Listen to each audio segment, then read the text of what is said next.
this video, I'm just going to show you D7's custom app system, give you a quick introduction, and maybe show you how to make a simple custom app.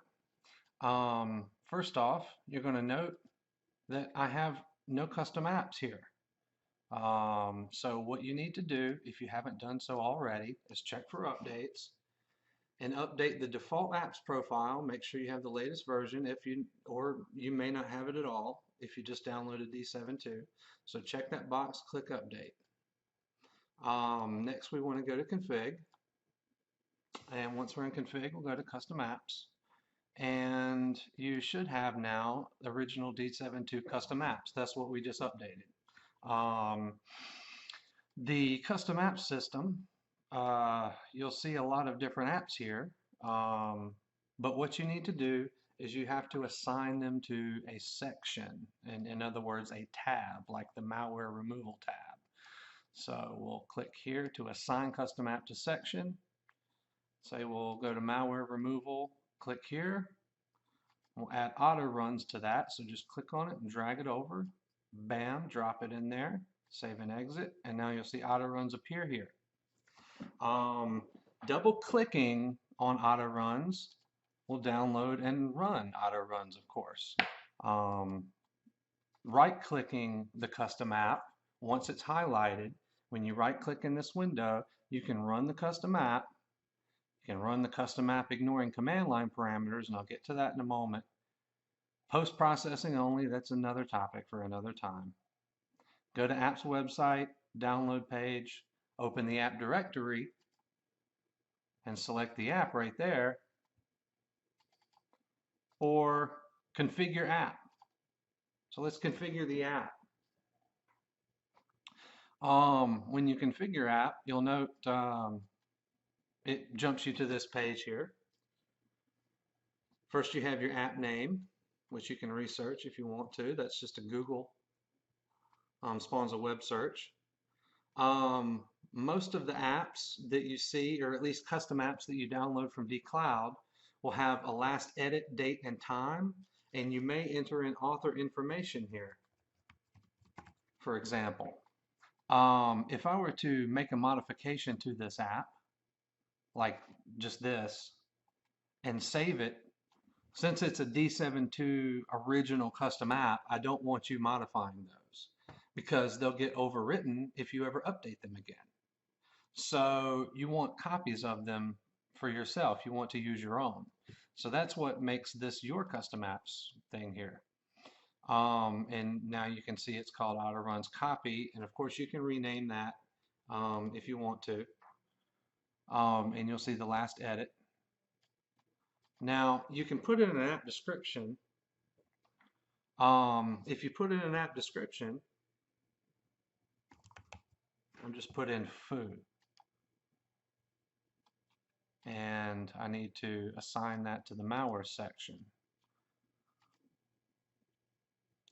Okay, now that I have an app description in there, if I click on this app, you'll notice down here at the bottom, you've got the app description. Foo. There we go. So, we'll go back and configure the app. That's just where the description goes. It's also useful to put a quick description in there. If you're browsing an app, you don't know what it does. App website or online help file. This is a good place to put the app website or the online help file, and the manual download page.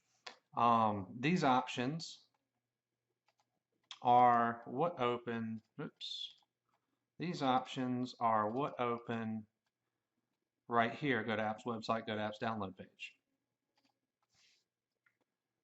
And of course we can run app on these platforms and restrict it by unchecking these boxes. Next we have download settings. In download settings, you want to always re-download the app if it's greater than 7 days old. Now this of course is going to download the app if it's greater than 7 days old. If it hasn't been downloaded in the last 7 days, if the file date doesn't add up. You can check this box if your download is from an FTP path on your FTP server.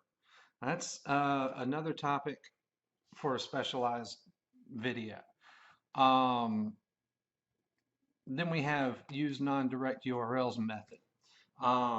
That actually is kind of difficult to explain. Some apps don't download directly from the website. Instead, when you click, say, the download link, it will download a file temporarily. That file in your temporary internet files tells the web browser where to go to fetch the real download. So if it's not a direct download link, you can check this box and maybe that will help you out. If I would only check that box if the file is not downloading properly. If it is, don't worry about it. Spoof referring URL when making download request. Some downloads, like for example, Super Anti-Spyware. Notice I have the spoof URL in this one.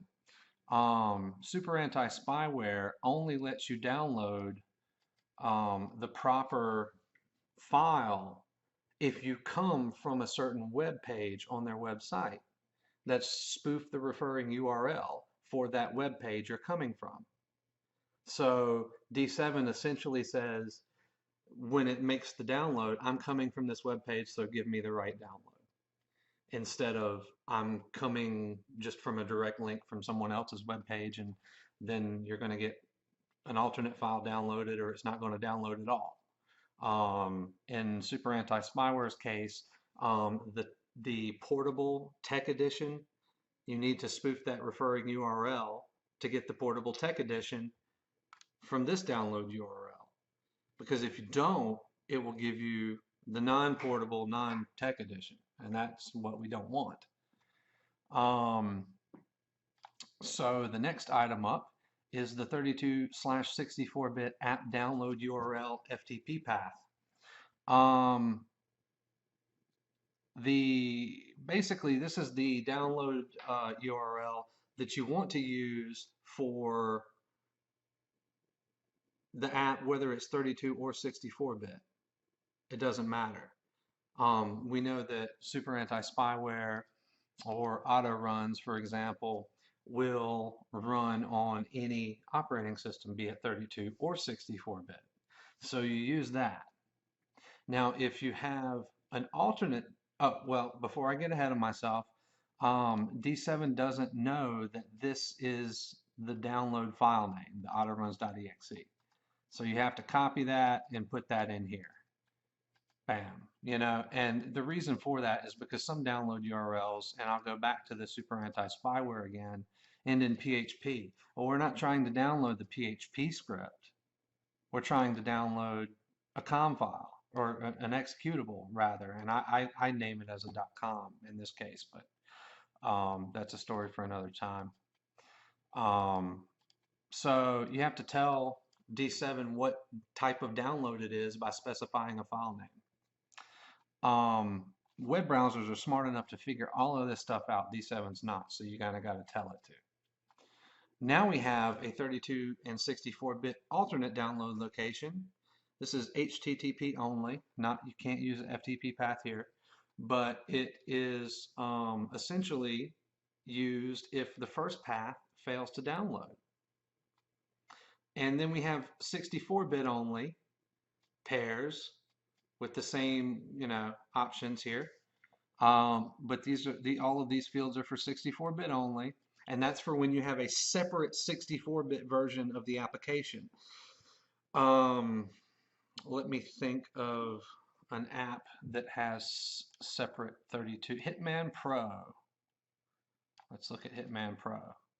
You'll see here, Hitman Pro has a 32-bit and a 64-bit download. So that's good to look at right there. Okay, now I'm going to go to the pre-execution options. You'll notice with auto runs, it has audible alert prior to running in auto mode checked. This will just sound a little beep before it runs the app. And the reason for that is because the app's not automated.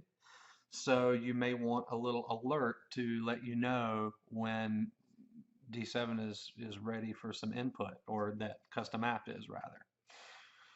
Next, we will run installer before executing main app. Now, this is an interesting one. Let me find a good example of that. If your download is an installer file, if it's something setup.exe, and you need to install the app before you can actually run it, then you check this box, you browse for the app, you once the app is in there, that's the installer, you give it command line parameters. Most installers accept them. For example, /silent, so you can automate that. That will run the installer before actually running the actual app. That's what this tab is for, execution settings. But we'll get to that in a moment. Finally, we have import config before execution. This is a good one. This copies pre-configured config files for that custom app to the custom apps directory before running the app. If it's a reg file, it will be imported into the registry. So if it's myapp.reg, it'll just import that app into the registry. If it's a batch file or a VB script, it will be copied to the app directory and executed before the app is run. And if it's any other file, it will simply be copied to the applications directory. This is so that you can copy files to the directory of the application before running them, in case you have something like you have customized. Let me think of CCleaner, has the ccleaner.ini file. Now, some people also use WinApp expansion or something. I don't know what it's called. But if you have multiple files, multiple ini files, just put a comma there, separate and add another next file name, no space, just a comma, winapp2.ini. I think that's what it's called that a lot of people use. I may be mistaken. But that's two files right there that will get copied to the CCleaner directory before CCleaner is run. So they can have your custom settings in there. Now, where do these files go? Well, if you click the Browse button, you'll see they go in third-party configs, which is a subdirectory of your d7 config. You can see right here, d7 config, third-party configs. If the directory doesn't exist, it will be created when you click this Browse button. So you can just browse and then copy and paste your file in there, and there you have it. Now the save config after execution check mark will take these files and then copy them back from the applications directory to the third-party configs directory once the app is finished running. You may want to do this if you're not running the app entirely automated, but rather you're running the app and you make changes to it while you're running the app. So for example, if you run CCleaner, not the auto, but the standard version, I actually do have this checked, which doesn't run automated. And the save config after execution will save this ini file back to the third-party configs directory after CCleaner runs. The whole entire point is if you make a change to your configuration in CCleaner, it will copy that ini file with those changes back, so it'll have it for you with those changes the next time you run CCleaner, no matter what computer you're on, whether it's been downloaded already or not. That's the whole point. It's a nifty little feature. So, it can be used in a lot of situations. Very versatile. Then we have execution settings now. Much like our download settings, we have a separate 64-bit only. And CCleaner is a good example. It has a 64-bit only executable and a 32-bit only executable. If it were 32 and 64-bit compatible, you would just fill in this box. From here, you can open the directory, research the file name, you can browse. Note that when you do configure a custom app, I highly recommend on your downloads that you test the download first. That's going to download the file, extract it, and then allow you to browse for it once you get here. So we browse, we go to CCleaner, and there we have CCleaner. You couldn't browse for it if it weren't downloaded already. So that's the point of that. Basically you'll notice that in the third-party tools, it's in the CCleaner directory, ccleaner.exe. So you'll notice right here, this doesn't have the whole app path up to third-party tools in. That's because D7 knows where it is. You don't.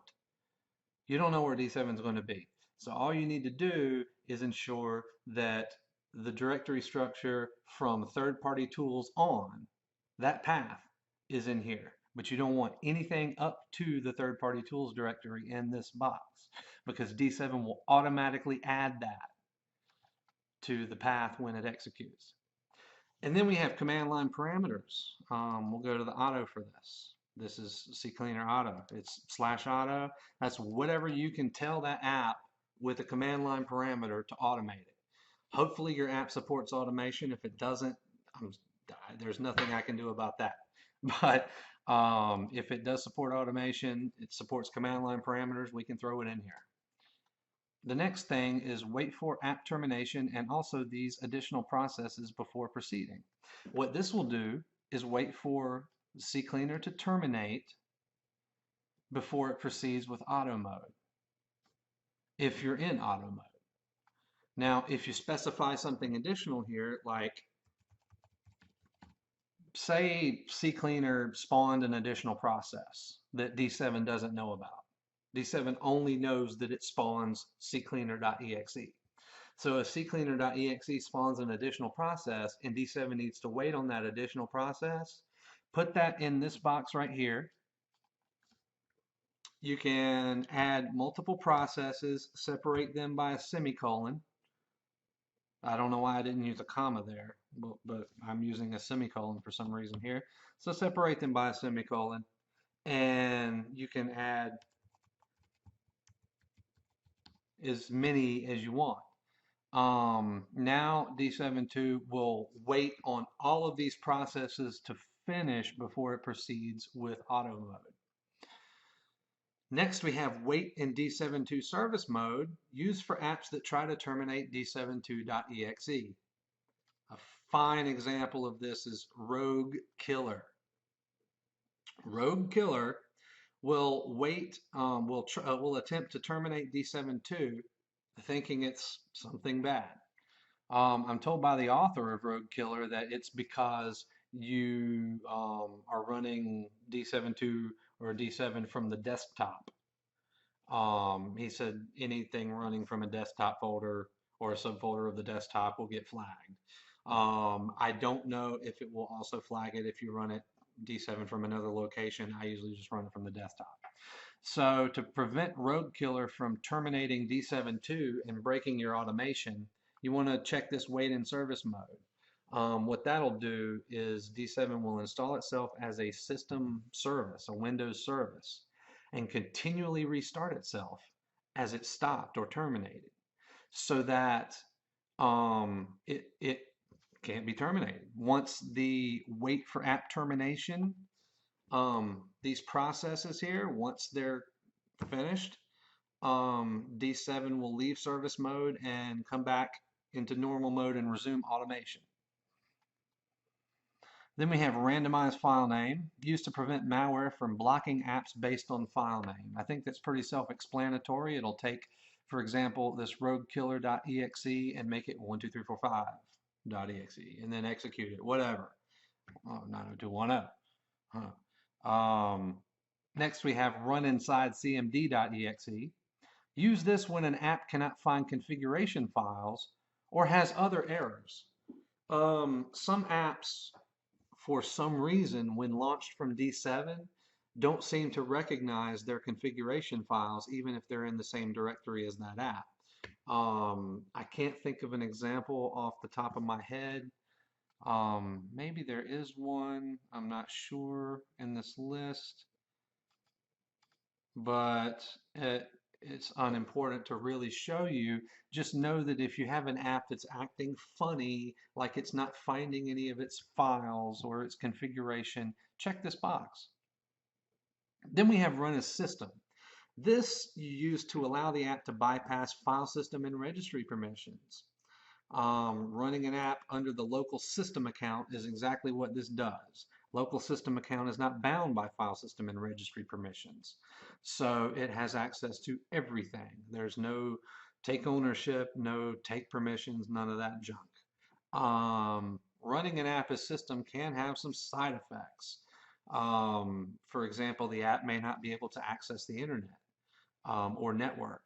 Another common problem is, well, not accessing the internet and network are the biggest problems.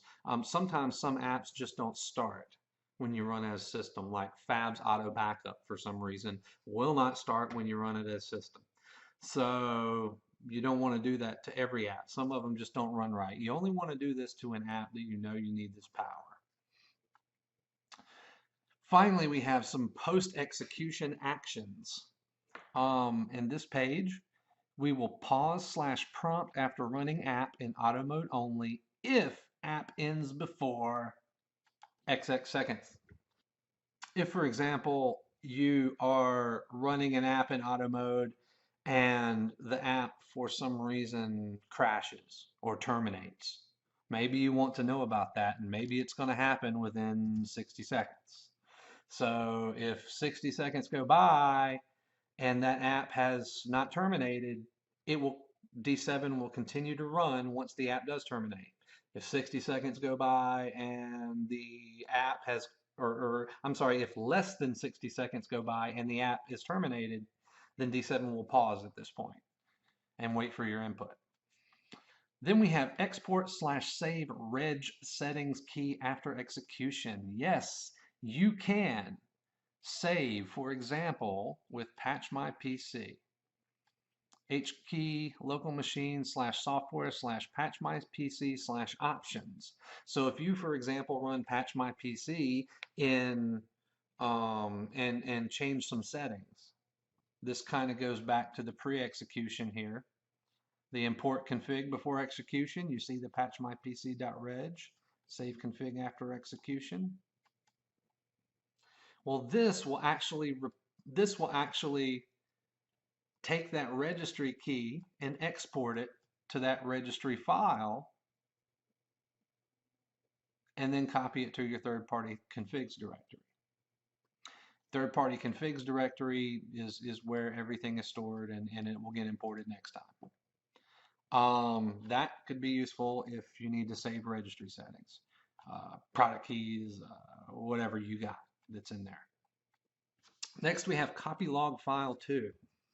You want to copy that to the reports directory or the malware reports directory, because we do separate those in D7, and you can optionally move those instead of copy. Notice I'm using variables here because who knows where that log file is going to be.